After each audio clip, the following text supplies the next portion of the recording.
silence est la meilleure vengeance, la disparition est la meilleure punition. Si quelqu'un vous blesse, disparaissez et ne donnez aucun signe de vie.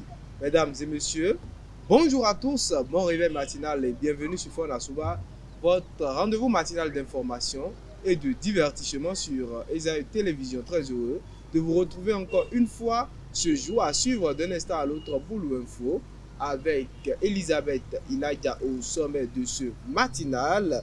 Le départ des pèlerins béninois pour le Hajj 2025 a démarré ce mardi en Guinée. La visite d'une mission de la CPI relance le débat sur la grâce accordée à Moussa Dadi Camara. Le Sénégal lance des fouilles pour élucider le massacre des tirailleurs de Tiaroye en 1944. Dans la Minute Sport de ce matin, le SCO Angels de l'international défenseur béninois Cédric Rontondi est officiellement maintenu en Ligue 1. Le Bénin, en route vers les premiers Jeux scolaires africains, Algérie 2025 Bonnley. Le club anglais confirme le retour de l'international attaquant béninois Andreas Rontondi. Après Boulou Info et la Minute Sport, on va poursuivre avec l'artiste du jour pour ce matin. Elvic Nguetoro nous donnera quelques informations sur Diazbi, l'artiste rappeur, et pour boucler avec Fona Souba de ce jour, je vous invite à suivre Parlons-en avec nos différents intervenants. On démarre sans plus tarder avec Boulou Info et la Minute Sport.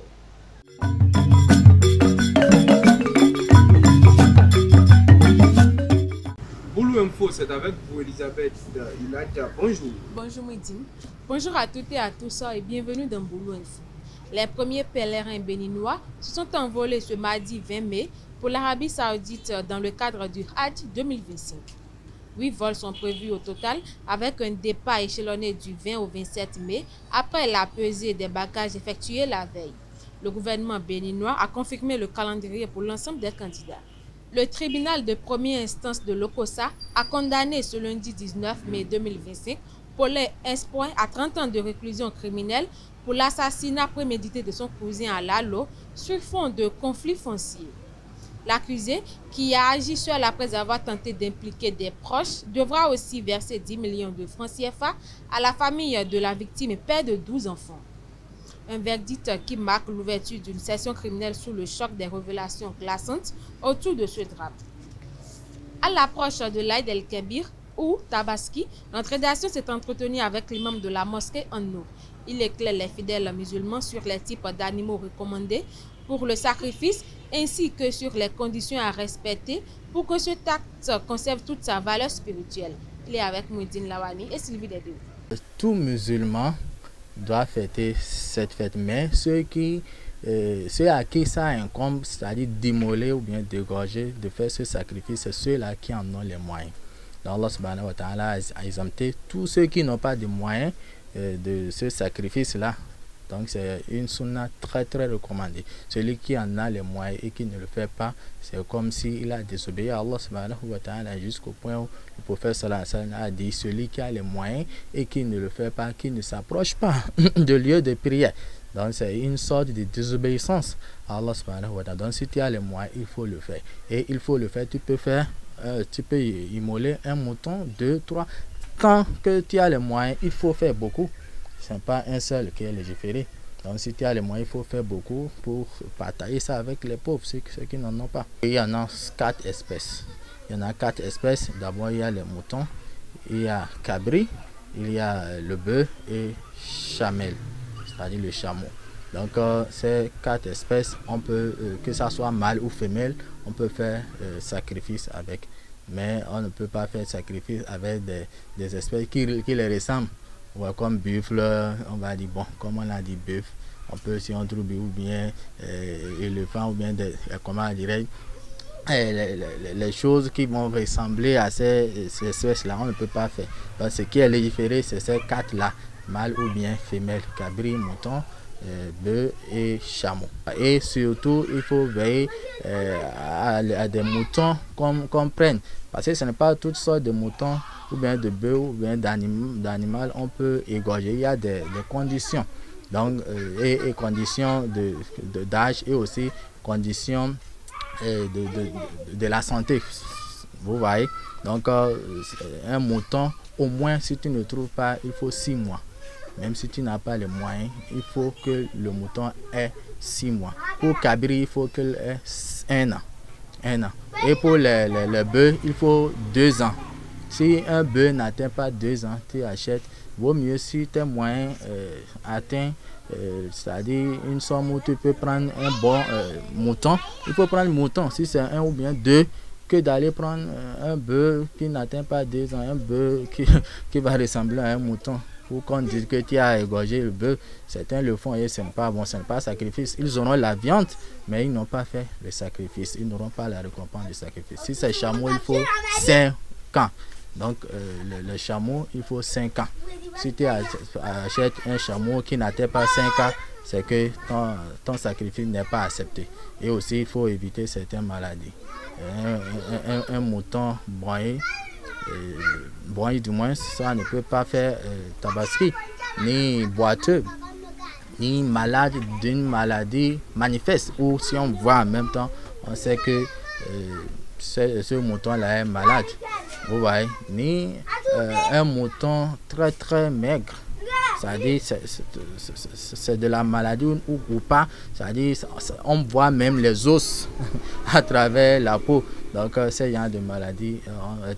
Si le mouton souffre de ça, on ne peut pas faire tabasser avec. Donc parce que c'est un rapprochement d'Allah subhanahu wa ta'ala. Hors de nos frontières, à Tiaroye, près de Dakar, des fouilles archéologiques ont débuté pour localiser d'éventuelles fosses communes liées au massacre de tirailleurs sénégalais le 1er décembre 1944. Ces soldats, tués alors qu'ils réclamaient leur prime, pourraient être bien plus nombreux que les 37 morts officiellement reconnus par l'armée française. L'initiative vise à faire toute la lumière sur ce drame colonial, encore entouré de zones d'ombre. 2 mois après la grâce controversée de l'ex-président Moussa Dadis Camara, une mission de la Cour pénale internationale séjourne à Conakry. Cette visite intervient dans un contexte tendu alors que les victimes du massacre du 28 septembre 2009 dénoncent une entrave au processus judiciaire.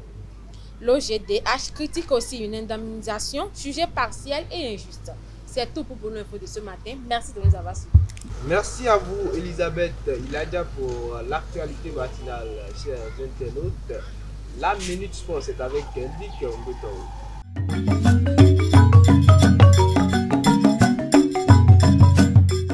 Elvic Ngwetao, bonjour. Bonjour Modina. La Minute Sport, c'est avec... Effectivement. Amis internautes des Air Télé, bonjour. Promu la saison dernière, les Rangers ont validé leur maintien ce samedi en battant Strasbourg 2-1. Une belle nouvelle pour le club, mais aussi pour le défenseur béninois Cédric Kontonji, même si sa saison a été compliquée. Freiné par 2 blessures, une à l'ischio et une autre plus grave au tendon d'Achille, le Guépard n'a participé que 4 matchs, dont 3 en championnat. Toujours sous contrat avec Angers jusqu'en 2026, Cédric Kontonji espère se relancer la saison prochaine où il pourrait retrouver Tosin Ayegou promu avec le FC Lorient en Ligue 1. En déplacement ce lundi pour le compte de la 26e journée de la Ligue 1 algérienne, le S Sétif a subi une lourde défaite face au leader du championnat. Le MC Alger s'est imposé 4-1, confortant ainsi sa position en tête avec 49 points. De son côté, le S Sétif reste 5e avec 38 unités. Aligné d'entrée, Rodrigue Kossi a disputé l'intégralité de la rencontre. Il s'agissait de sa 22e apparition cette saison sous les couleurs de l'ES Sétif, 18 en championnat et 4 en coupe. Le milieu de terrain béninois n'a écopé d'aucun carton jaune depuis le début de la saison, à seulement 4 journées de la fin. L'US Sétif tentera de se relancer dimanche prochain à domicile face à l'USM Kenichela, actuellement 13e au classement.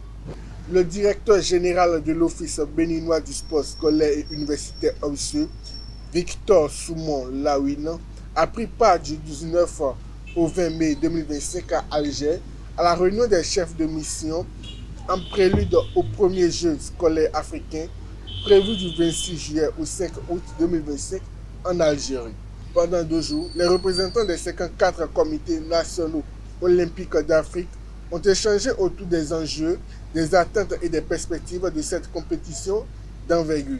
Le Bénin sera présent à cette première édition avec une forte délégation de jeunes talents de moins de 18 ans dans plusieurs disciplines sportives.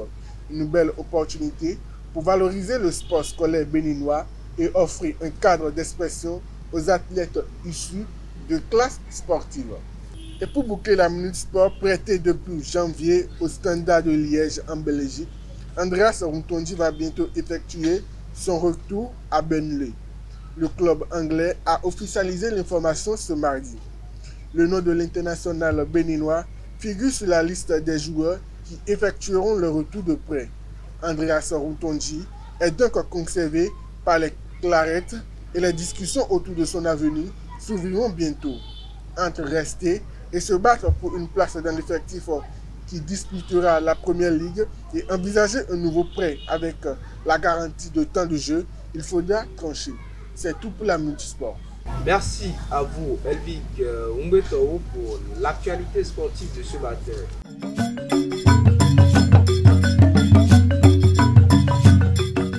L'artiste du jour, c'est également avec vous, Elvik Umbeto. Bonjour à nouveau. Bonjour à nouveau, Moïdi Lavani. Amis internautes des télé, bonjour à nouveau. Kokobe Moussa Zaïd Naïfal, connu sous le nom de scène de Diaz B, leader et concepteur de Elefou Kanani. Artiste rappeur, depuis son jeune âge, il s'est fait le serment de se montrer au grand public et ce qu'il a commencé depuis 2012 en solo. Avec plusieurs titres à son actif, dont Real Bassa, Tangari, Merci Baba God, Zéro et bien d'autres. Pour ne citer que cela, il a fait la une des articles de couleur urbaine avec son titre en featuring avec Toi Mec, Foura pour les qui bon. Il a fait sortir plusieurs projets avec de nombreux artistes disponibles sur les plateformes de streaming. Il est aussi l'un des meilleurs rappeurs de la langue d'Indi et de la ville de Parakou et du Nord-Bénin. C'est tout pour l'artiste du jour. Merci à vous, Elvik Umbeto, une fois encore pour l'artiste du jour. Chers internautes, à présent, parlons-en avec nos intervenants.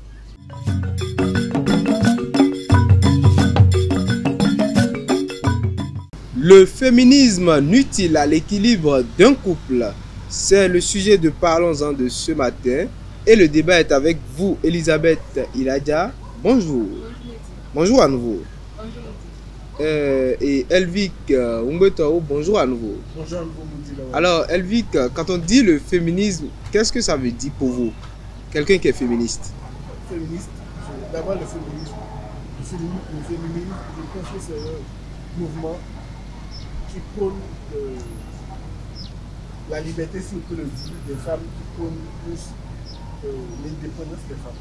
Qui prône la liberté, le droit, l'indépendance des femmes. Et Elisabeth Iladia, le féminisme. Je crois que je vais retenir la définition d'Elvik.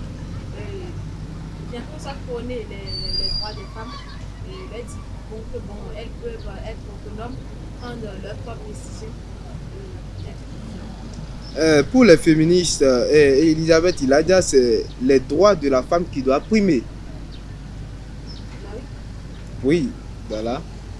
J'aurais dû m'en douter de cette réponse. Alors, sur le sujet de ce matin, qu'est-ce que vous pensez, vous? Donc, moi, je crois que le féminisme ne peut pas nuire à un couple, en fait. Le féminisme ne peut pas nuire à un couple.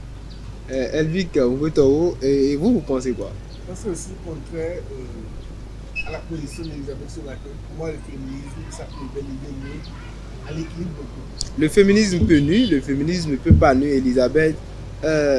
Puisque vous êtes de cette gente féminine, on va commencer avec vous. Pourquoi dites-vous que... Je ne sais pas pourquoi on dirait que quelqu'un dira que le féminisme peut à un couple, en fait.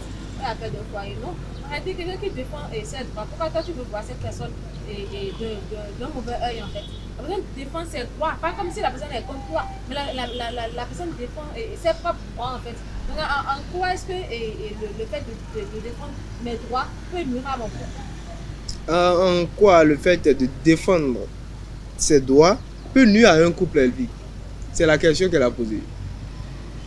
En quoi le fait de défendre vos droits peut nuire à votre couple? Ça peut bel et bien nuire avec la mesure des rôles traditionnels que vous connaissez déjà. Le mari qui est le chef de famille est menacé dans son propre couple.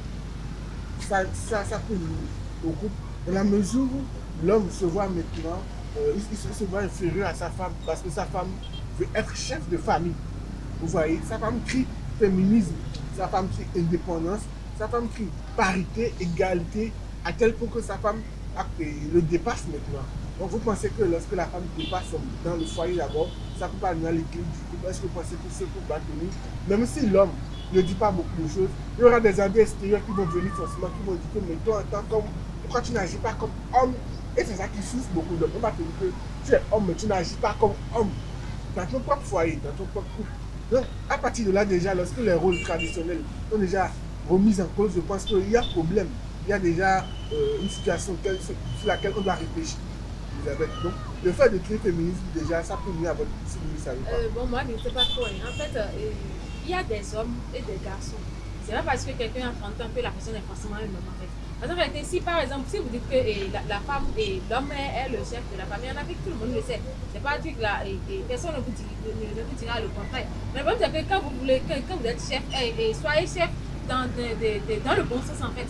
Si vous êtes chef et que vous, votre chef, votre chefferie, c'est d'être là et puis regarder votre femme se chiner sans jamais lui porter aide, en disant que vous êtes chef de famille et que si peut-être maintenant, et si Elvic maintenant se met à balayer le salon, peut-être maintenant, on va dire que mais Elvic est devenu garçon femme.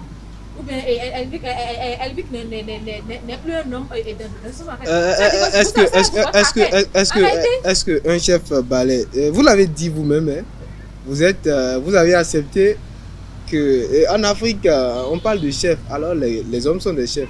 C'est pourquoi je dis qu'il y a des hommes et des garçons. Il ne faut pas les comprendre parce que quelqu'un est là de gros bras, à la concurrence d'un homme de 40 ans, qu'il est forcément un homme dans le vrai sens.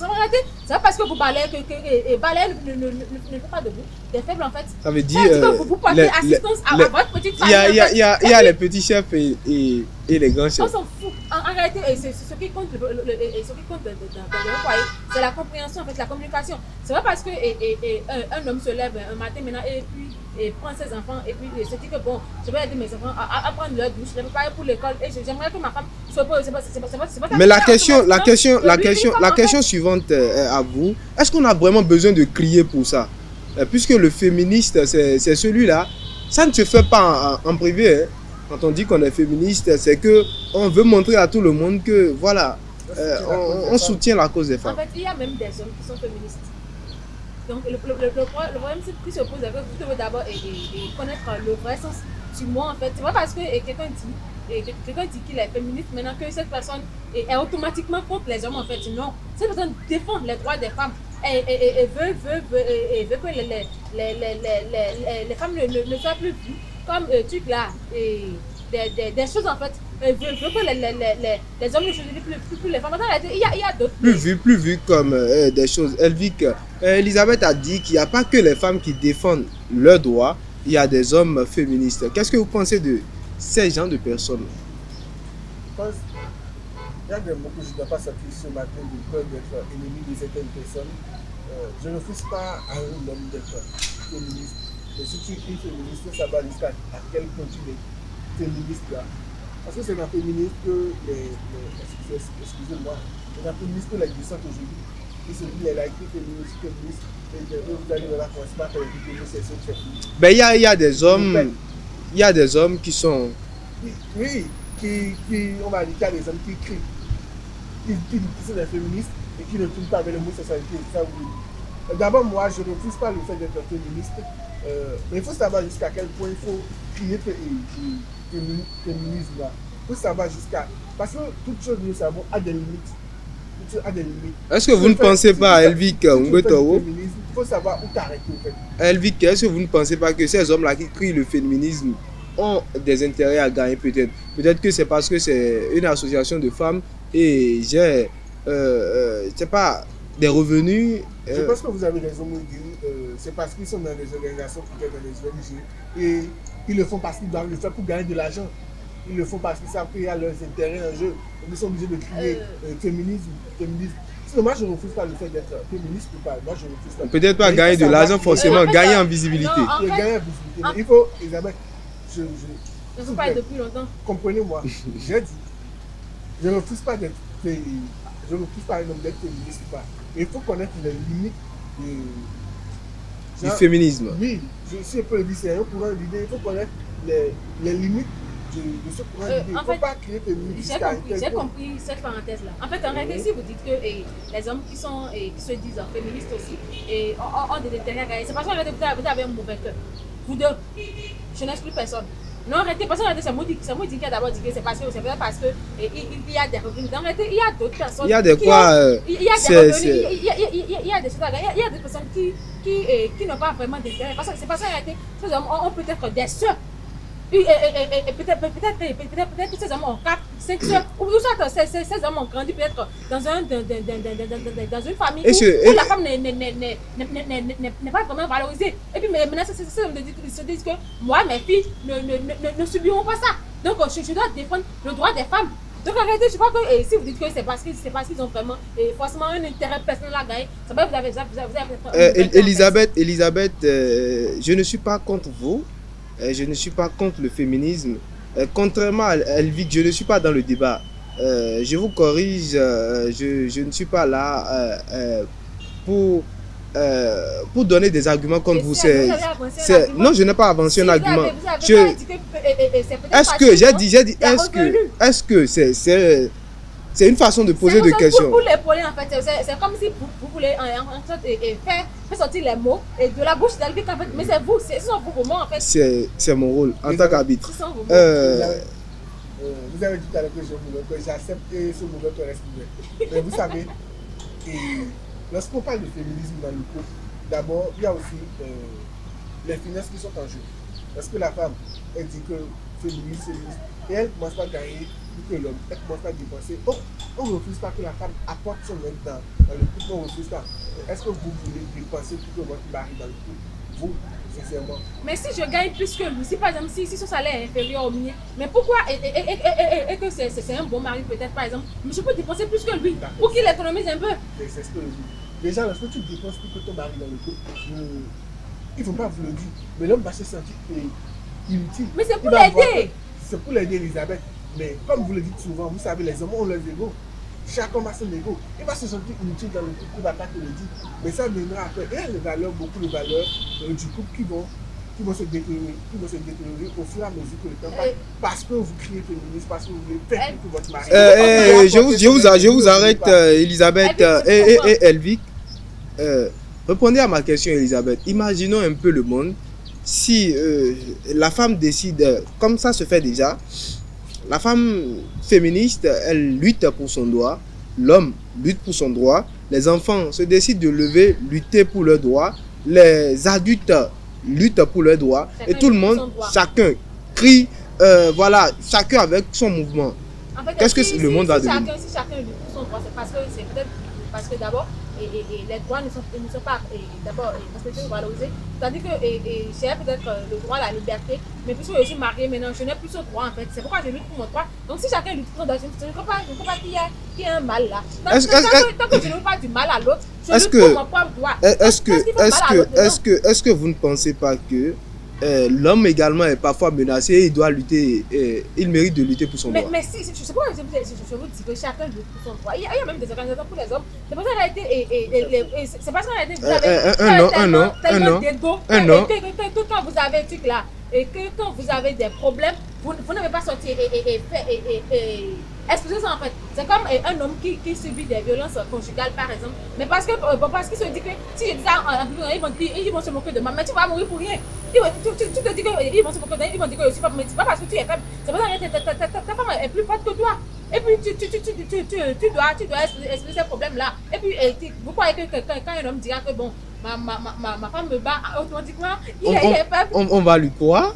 Ah, mais si on va le croire, si par exemple la femme est plus géante que lui, soit la femme est championne de base, vous croyez que personne ne va le croire, mais si on va le croire. Elisabeth, calmez-vous jusqu'à. Calmez-vous un peu, vous bégayez même. Et Elvic Ngwetao, la même question, est-ce que vous pensez que si tout le monde décide de lutter pour son droit, chacun avec son mouvement, et pour son droit, qu'est-ce que le monde va devenir, selon vous? C'est ce qu'on sait ce qui va se passer. Le monde va se diviser, comme ils ont déjà divisé l'Afrique, comme ils ont balkanisé l'Afrique, c'est pour les dire. Si les hommes décident aujourd'hui de lutter pour leur propre intérêt, de lutter pour leur mouvement, les femmes de leur côté le font également. Et il n'y a pas des hommes qui soutiennent le mouvement des femmes, il n'y a pas des femmes qui soutiennent, il n'y a pas d'une femme qui se met à soutenir le mouvement des hommes. Je pense que on va dire tout ce monde. Chacun va évoluer de son côté, on ne peut pas évoluer, on peut même plus insérer la femme dans la société parce que nous savons, la société, le gouvernement, tout, la majorité est gérée par des hommes et on lutte de plus en plus pour insérer les femmes dans la société. Et ça vous fait mal? Et non, laissez-moi terminer. On lutte de plus en plus pour insérer les femmes dans la société. Ce qui marche correctement, ce que nous voyons que ça permet d'un côté l'évolution de telle ou telle structure, de tel ou tel domaine. Si chacun veut lutter pour son mouvement, les hommes ne vont pas accepter d'insérer les femmes de la société. Et ça ne peut pas évoluer. La société ne peut pas marcher comme on le veut. Sans les deux sexes, si je peux le dire, on ne peut pas évoluer correctement dans la vie. Mais si les femmes décident aujourd'hui d'évoluer de leur côté, est-ce que les femmes peuvent accepter femmes? Si les hommes veulent évoluer de leur côté, est-ce que l'homme peut accepter homme? Non, je ne pense pas. Donc, je ne pense pas que chacun peut lutter pour son mouvement de son côté, ça va évoluer. Si chacun lutte pour son droit, je crois qu'il y aura plutôt le respect. C'est pas parce que je lutte pour mon droit. Non, attendez. C'est pas parce que je lutte pour mon droit que je ne vais pas me marier. C'est pas parce que vous luttez pour votre droit que vous n'allez pas vous marier peut-être. Elvic Ngwetao, on est presque à la fin. Mais on va un peu quitter légèrement le débat avant de conclure. Aujourd'hui, c'est l'anniversaire de Constantine Awandjinou, cette dame-là qui est derrière les écrans et qui est toujours là avec nous chaque matin, qui anime également Parcours nos limites et voilà mon cœur de champion également. Moi je l'appelle la mère des écoliers et des écolières de Parcours. Un mot à l'endroit de celle-là qui fête aujourd'hui.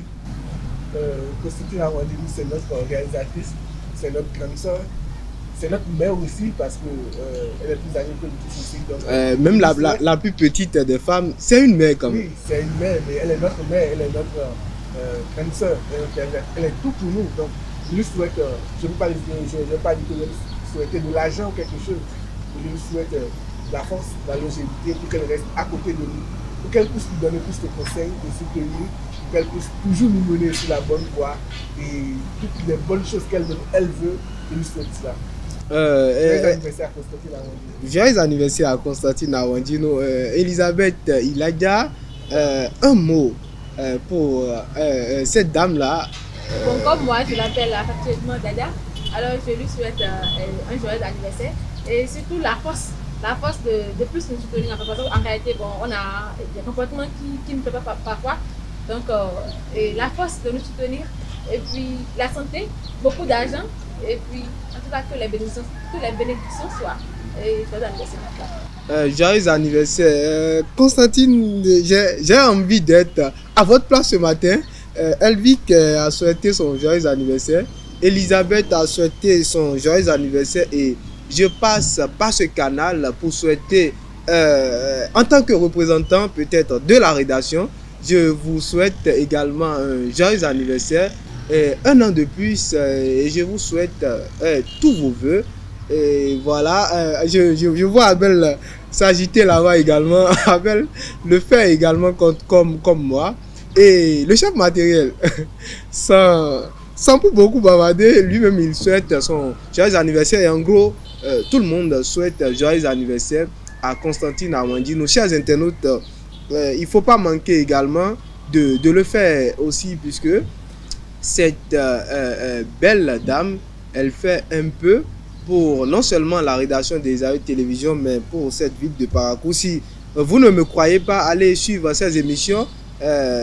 Parakou, nos limites, mon cœur de champion. Et voilà, c'est elle. Elle est toujours avec les enfants. Chers internautes, nous voici à la fin de Parlons-en et de Faune Assoba de ce matin. Merci d'être resté avec nous jusqu'au bout. À très bientôt.